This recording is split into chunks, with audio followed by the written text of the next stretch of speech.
All right. Hello there, Talkin' Fight fans. Once again, another episode of Neil the Deal featuring Neil the Deal himself. He's in the house. And I believe we got one of my favorite fighters, Johnny Tapia, lined up. What do you got? Hey, Graham, how are you tonight, buddy? Just give me a quick second here. Why are all these pop-ups coming, guys? There we go. Hey, how you doing? Yeah, I don't know what they are. You know how it is. All your fans. Having all kinds of computer problems today, Graham. Is there something going on here? Is your computer good, guys? I don't know. We're all good on our side. You're good? Okay, good. Well, we figured it out. Here we are. Thanks a lot for coming, guys.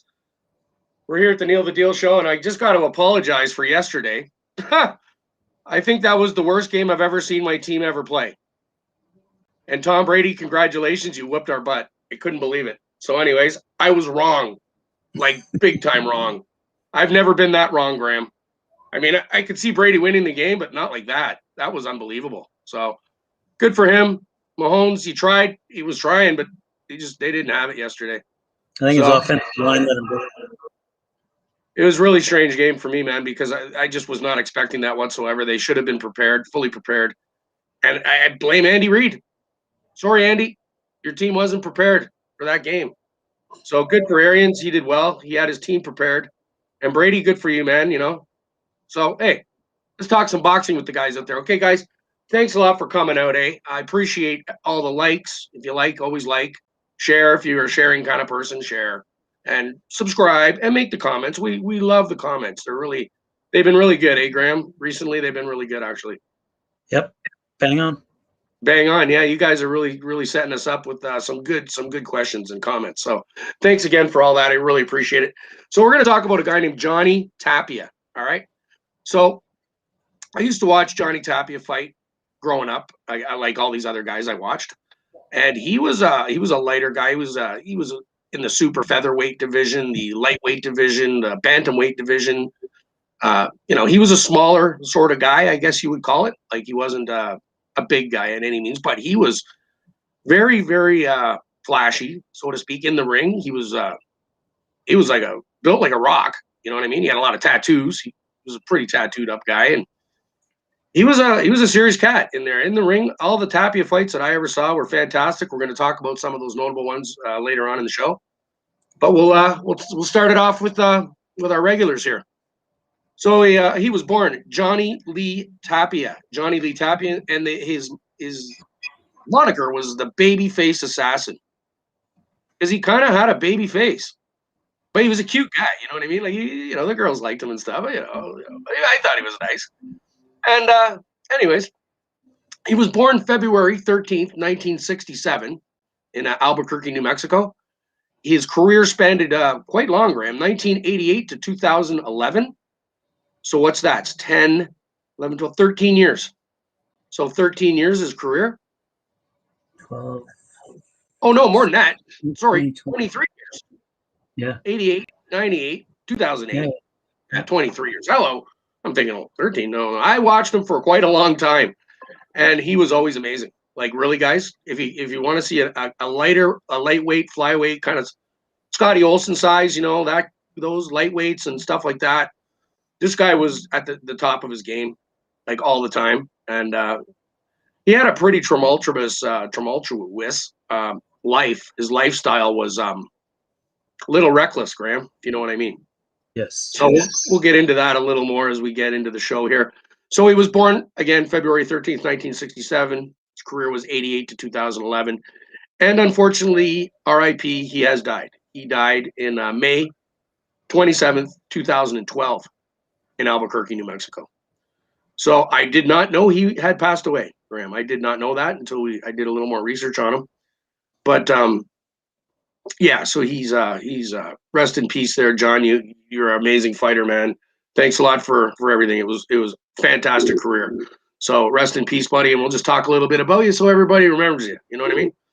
So he had the 4 divisions: super flyweight, bantamweight, featherweight, and lightweight.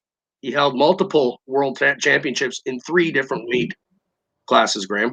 So he won world championships in 3 out of the 4, including the unified WBA, WBO bantamweight title between 98 and 2000. He was also the unified IBF WBO super featherweight champion between 94 and 98.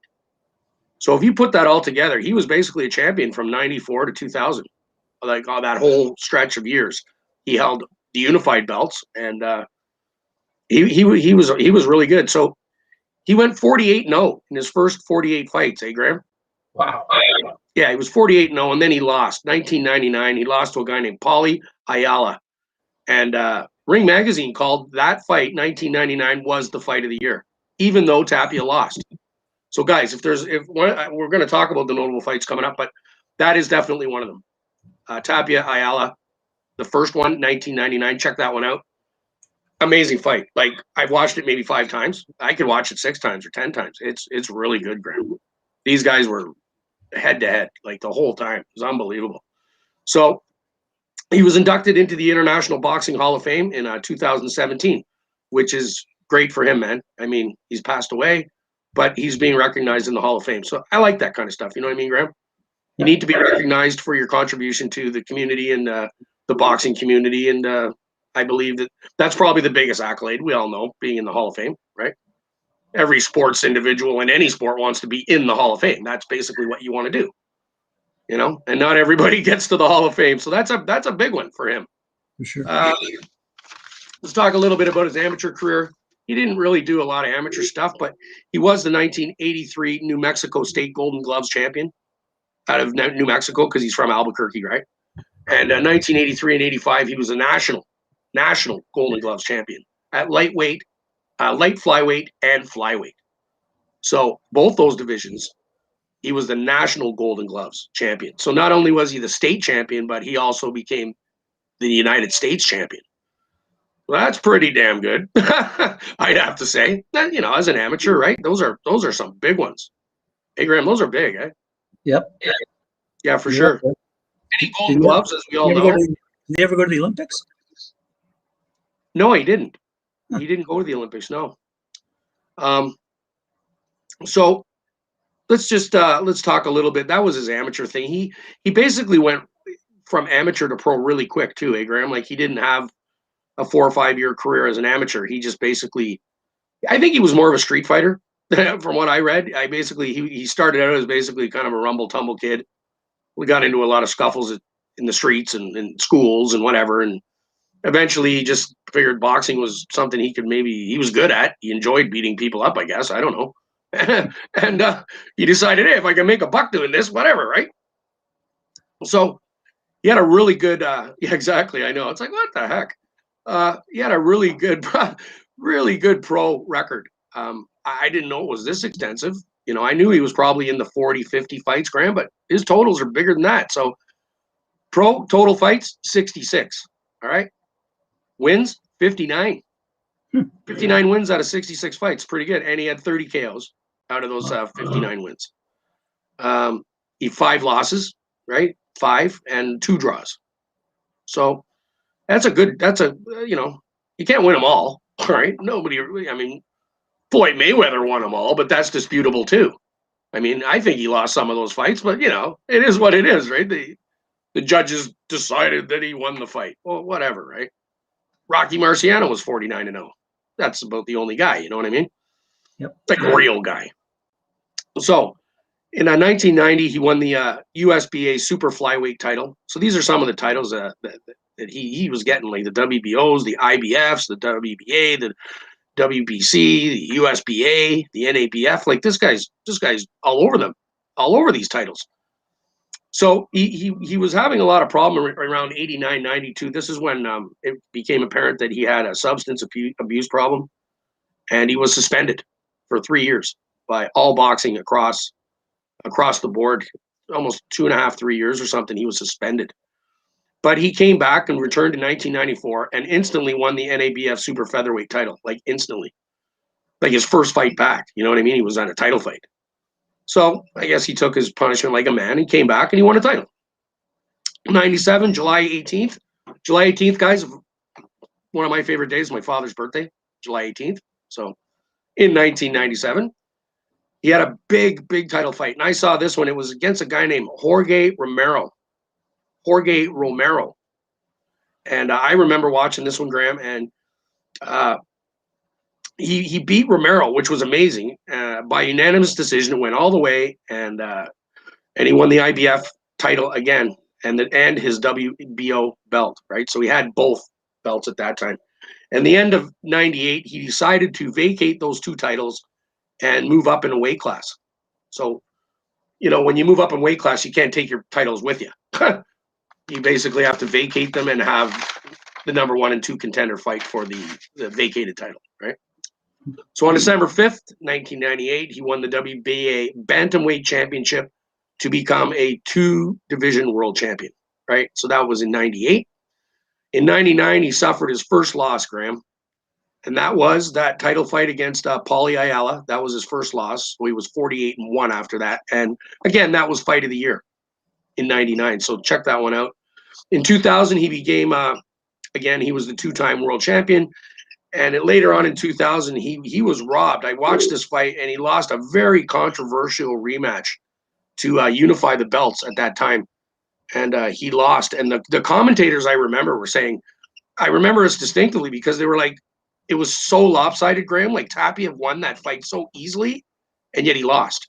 And remember, we were talking to the Scoop, Ray, about that? How you can actually win every round and still lose the fight because of a judge, right? You know what I mean? Like, it's really bizarre. So if you watch that fight, you'll notice that. It was the commentators actually said, I've never heard this before, they said, this has got to be rigged. Like, for a commentator to say this has got to be rigged, he's basically saying something, guys. He's saying, like, when do you want to fire me? Like, you don't tell them that they're rigging fights on the air, right? Like, this is rigged. Because it was that bad. It was really that bad. And I felt bad for Tapia. I remember I was like, he was looking around going, what? Like, he was all confused. Like, everybody was confused. I think even the ref, if I remember, he kind of went and read it 2 or 3 times to make sure it was right, because he couldn't believe that he lost. So anyways, there we go. So in 2002, he won the IBF featherweight title to become a 3-time world title in divisions. 3-time. So he's got the bantamweight, the featherweight, and the lightweight. So he's basically running the gamut there. In 2007, he stated he was going to have his last fight, and that was in 2010. And but he didn't. He didn't retire at that point. He decided to keep fighting. He really didn't have anything majorly happening in the last few fights, Graham. The last few of his career, and he just retired. He died at 45 years old from heart failure. So I believe that was probably caused by the abuse that he was doing to his body all those years. And I don't like getting into this kind of stuff because it's all personal. That's your personal business. It's your business, not my business. What you do with your personal time is your business. So I'm really sad to hear that he passed away from heart failure, but he really, he lived hard. Like, he lived fast, and he was like that guy. You know what I mean, Graham? Live hard, live fast, and enjoy it while you got it, type of thing, I guess, right? So, guys, thanks again for coming out. The notable fights we'll talk about the last little bit here on the segment tonight was Tapia versus Marco Antonio Barrera. Remember him, Graham? We talked about him a couple days ago, 1 week ago. Barrera. That was a great fight. Again, that Paulie Ayala fight, Tapia versus Paulie Ayala, June 26, 1999. He did lose the fight, but he really didn't lose the fight. And then and that Tapia Danny Romero fight, he won unanimous decision 97 to take the titles from Romero. So, guys, if you get a chance and you're just hanging out at home and you're on lockdown, check out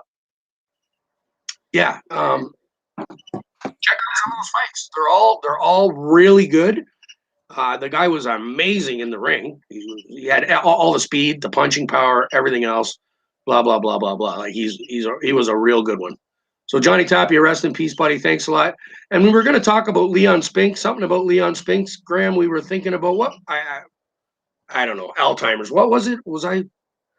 Well, I think it's sadly ironic that you mentioned in your profile report last week of Leon Spinks, and then 4 days later he dies. I mean, that's pretty sad. But he had, yes, it was something in his brain. I can't remember. Who, Leon? Yeah. I don't know exactly, right? But like I say, growing up watching these guys like Spanks and Tapia and all these guys, and there's lots and lots of them that were just amazing and fun to watch and stuff. And unfortunately, they're not with us anymore. And all we can do is remember them through their fights and watch them and enjoy them. You know what I mean? I mean, Aaron Pryor is another one. Like, these guys were all amazing. It was prostate cancer. Prostate cancer, that's correct. Well, I don't think he's died of prostate. I'm not sure, Graham, guys. That might be a question for you guys. I don't know if he passed away, but he's been diagnosed with prostate cancer. I believe that's what it is. And he's had it for a few years. Like, this was in 2016 or 17 or something. So let's hope, Leon, you're kicking too. You know what I mean? Like, Leon, if you're out there, buddy, God bless you. Take care of yourself, you know? So thanks again, guys. Graham. Or it's our Johnny Tapia episode tonight. So how do you like Johnny Tapia? You like him? Yeah, no, he's one of my favorites. Oh, wow. We just got a comment from a fan here. Graham, there you go. So yes, Leon Spinks passed away this weekend. Wow. So rest in peace, Leon. R.I.P. for Leon, guys. Pray for Leon. Thanks, Leon, for all the great fights. It's amazing we just talked about this. Yeah. And then all of a sudden we get this news. It's like, wow. Oh my gosh. Sad news, guys. Sad news, because losing icons like these guys is really sad, right? You know, and one of the few guys to beat Muhammad Ali. That's correct. He's actually the only guy, I think, that beat Ali in a title fight when Ali was the champion. Like, Ali was the challenger when he took the titles and stuff like that, but nobody took the title from Ali except Leon, apparently. You know what I mean? In Ali's whole career. So, I mean, Sonny Liston, he was a challenger, remember? He was always the challenger. He wasn't the holder. He was always taking the belt, right? So that's really sad news about Leon. But thanks a lot, guys, for giving us the scoop on that.